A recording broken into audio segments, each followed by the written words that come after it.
Hello, my name is Angela Apps and I'm an extension educator with the University of Nebraska-Lincoln, and I'm here to do a presentation for you on the Butterfly Life Cycle, which is an after-school program opportunity for this year's conference. And I have been teaching butterflies as a school enrichment for classroom teachers, as well as doing it with some after-school youth for a couple years. Just to share, I have ordered my butterfly larvae from Carolina Biological. Has been my best opportunity for that experience. In March, when we went into shutdown mode, I offered this as a school enrichment opportunity for those school teachers to have an experience with their kids, as well as those students to have an opportunity to learn about the life cycle of a butterfly remotely. Just to share, I had 5 weeks worth of lessons about the butterfly life cycle. I had done a butterfly journal each week where the students were able to write and draw their observations, wonderings, and learnings, which is called OWL. And then I also had taken pictures and showed live video of the butterfly larva as it changed through the cycle.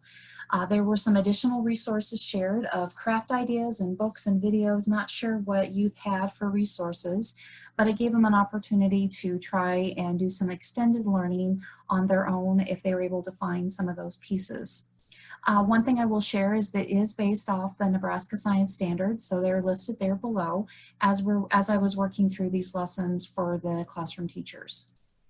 So my experience started out on Friday, March 27th, when the butterfly larva arrived in the mail from Carolina Biological. And just to share, in this stage as they were larva or caterpillar, I did measure them daily just to show the differences of how quickly they grow in this life cycle stage. And these are the pictures of the day they arrived at my home. This right here is a journal that I've put together that have pictures that I have taken and what we did each week in our butterfly observation. Now, I want to share that the one I did that's on the PowerPoint slides that you will see is just a half sheet of paper that I have the kids draw out themselves. But I thought for the after school setting, you probably would like to have a completed material that was helpful for you when you're doing these lessons for your kiddos. But I just did where just a sheet of paper folded in half like a hamburger style fold, and then had them draw pictures on the front as well as on the back of drawing pictures and writing out what they seen, and then going through our PowerPoint with our observations, our wonderings, and our learnings while we were going through that process. And you will get a copy of this journal page to help you through so that they're able to document what they've learned in the entire experience. Lesson 1 started out with doing our butterfly journal, and then also the parts that I shared were comparing complete and incomplete metamorphosis. We did look at different host plants with different types of butterfly larvae and where you would find them, and then talked a little bit about the parts of a butterfly. Again, I shared video and pictures of what was happening during the changes and then gave them some craft ideas. This would have been the first part where we were seeing some observations and wonderings in our butterfly journal. These were 2 pictures that I had taken prior to the lesson that day. The video camera the day of the lesson is kind of hard to get the up close as to what you will see inside the cups, so I kind of used my camera and I was able to get some pretty good pictures of showing them what they look like up close. This is a page of some of the craft ideas. I do have pictures of those for you of all the different ones that I found. I just did a Google search because I wasn't sure what families would have at home for supplies. But this just gave them an idea of something if they wanted to share their learning. And when we talked about the parts of the body parts of a caterpillar, they could make that and replicate that at home and share what they've learned about their butterflies. Week 2. Again, we do this every week, do that journal, and then also I pulled up what we did before with our observations, wonderings, and learnings to review what we talked about. But the pictures and the butterflies at my house at the time were going into the next stage, which was the chrysalis. We did talk about the compare and contrast the differences between a butterfly and a moth, and then we did look at more pictures again of what was happening during that entire time. So you can see that they started out as a 1/2 inch the first day I had them, and then all of a sudden on, this would have been April 3rd, they were already 1.5 inches in length and starting to make some changes. And then on the day of the lesson, which was April the 8th, they had just started to turn into their chrysalis form. So you'll see on the afternoon of the 7th, there's one in the J shape, which is starting that resting time where they're getting ready to make their next change in the life cycle. And then on the morning of the 8th, several of them had already made the change during that time period. When I was looking at the following week of our lessons, which would have been week 3, they were getting ready to start to emerge eventually into adult butterflies. They weren't there quite yet, but we talked about what that would look like with the adult butterfly. I did talk a little bit about what happened in the first day of the chrysalis changing to what we were going to be seeing on the last day. As the butterfly emerges, again, from the caterpillar stage, it's all about eating, and the butterfly, again, is all about sifting nectar and starting the life cycle over again. And so we talked a little bit about their senses and how they, basically how we enjoy the world through our senses and how butterflies are able to use their senses in the world. Again, more pictures that I had taken through that entire time frame, and then gave out some books and different learnings. And so this was the picture I showed when we did our owl, where you could see them starting to change. I will tell you that if you're looking really close at this picture, the chrysalis up in the left-hand corner, top one, you can see some of the darker colors. That is an indication that it's going to be changing into the adult butterfly. So it was going to be cracking its chrysalis open and coming out of its shell. But just wanted to share that with you as, again, we were looking at the video as well as what was happening there. They didn't change on camera at that moment, but I was able to capture it another time. Week 4, we talked about the different body parts of a butterfly, so their feet and their tongue and their eyes and their wings and how important they all play into those parts. We did talk a little bit about how they protect themselves, and especially using their wings if they camouflage or if they have their dots and different things that make them look like larger birds, but how they protect themselves. We did talk about the male and female, how you tell the difference, because that's always a question I get from kids is, well, which one is male, which one is female?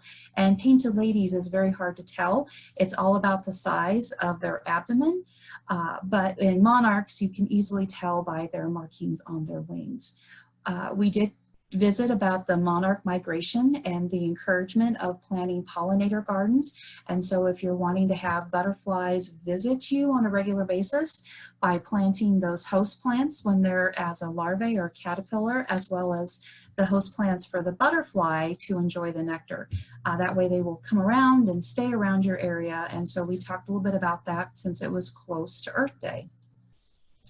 Here you can see in that lesson 4 that they were starting to emerge. You can still see there's several of them that have, on the right-hand side, lots of butterflies that have emerged out of their chrysalis, and on the left you can still see there's a couple that haven't completely changed in their metamorphosis.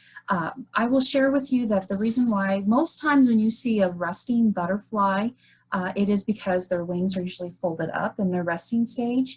In this picture here, you'll see them a lot are open wide, and that is because I have the light on in my office and it was brighter and they were absorbing some of the heat from the lamp. And so they were maybe a little chilly that morning when I was doing my lesson, and that's the reason why their wings are open.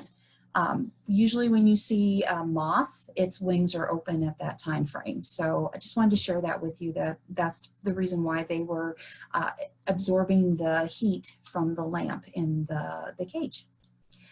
We did talk a little bit about the body parts, like I said, and so I put up a slide where they were able to identify the different pieces. I had a blank one with the numbers, and then we shared the results together as a group.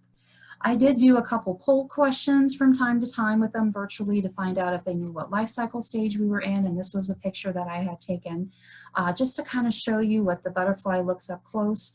I know this would be an example of a macro photography, but it's not a very good quality one where you can't see the detail of the eye or the tongue in great detail, but it gives you an idea of what it looked like.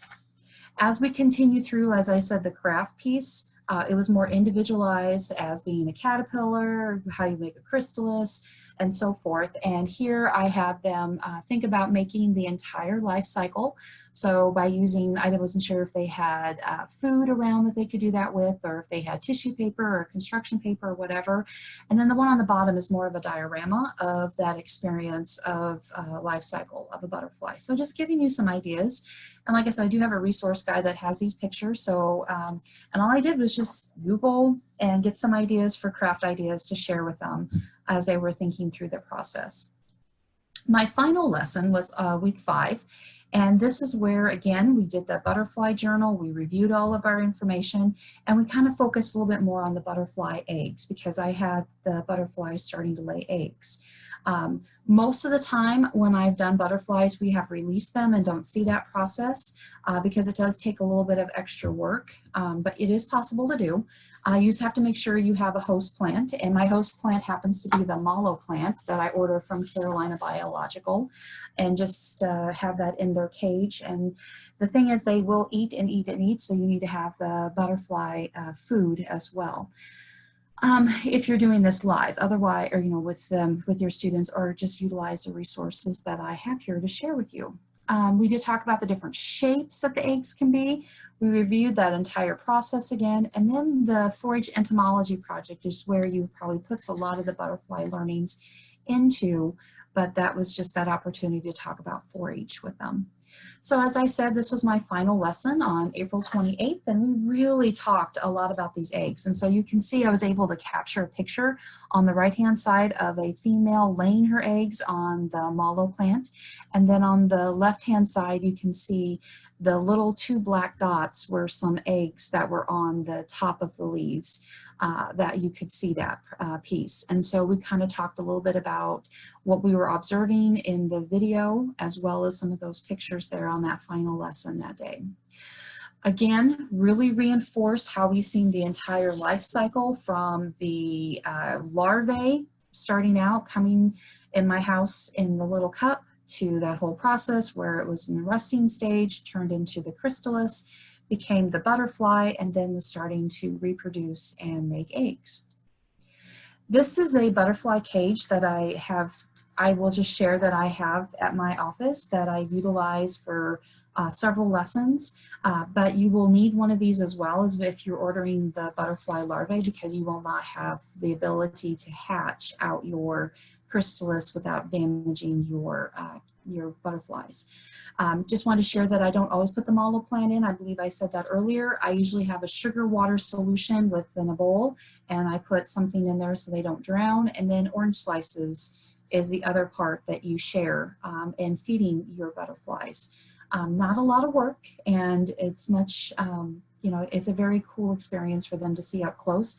Again, you don't have to do the plant part. I just do that if I want to show the next piece with the eggs. The 4-H exhibit part, when we talk about this, is the entomology project area. And so this is a picture of an insect display that a 4-H'er put together. Again, they're going out and collecting live insects, and then of course they will have to dispose of them, but then they will be able to utilize their exoskeleton and making it into a display. There's also macro photography, posters, 3D displays, which would be like that diorama, writing a report, or just keeping a journal of their experience with nature and insects. So lots of ways that they can be part of the 4-H program in entomology, and especially if they love butterflies. All the resources that I'm sharing within the videos and the PowerPoint slides can be found at Nebraska 4-H, which is the virtual learning, and it's underneath a project called STEM at Home Activity Guides, and underneath that it's called Live Butterflies. And like I said, the PowerPoint slides and the videos are there for you to use. Feel free to call me if you have questions or if you want to organize a lesson. I'd be happy to do this live with the group. I may not have the caterpillars or the larvae on hand, but I can definitely go through the learning experience with the hands-on parts that we have with the videos and the different things that I have already made in this experience. If you decide that you want to order your own butterflies and you want me to help out with some of those lessons, earlier is better in getting a hold of me and seeing if we can make that happen in that part. I will say that those resources that I have so far are really great to be able to explain some of the different things learning every week about the butterflies as well. So it's just a great way to be able to put together a nice curriculum that is nice to be used for school teachers as well as after school providers. Like I said, we did run this through 4-H, and so I do have the pledge there. We did talk a little bit about this, the 4-H program at our sessions, and then also my contact information is there if you would like to get a hold of me through email, or if you want to call my office in Dakota City, that is there for you as well. One other thing I would like to share is that I usually do a debrief slide when I'm doing my virtual lessons, or even when I'm doing my live lessons.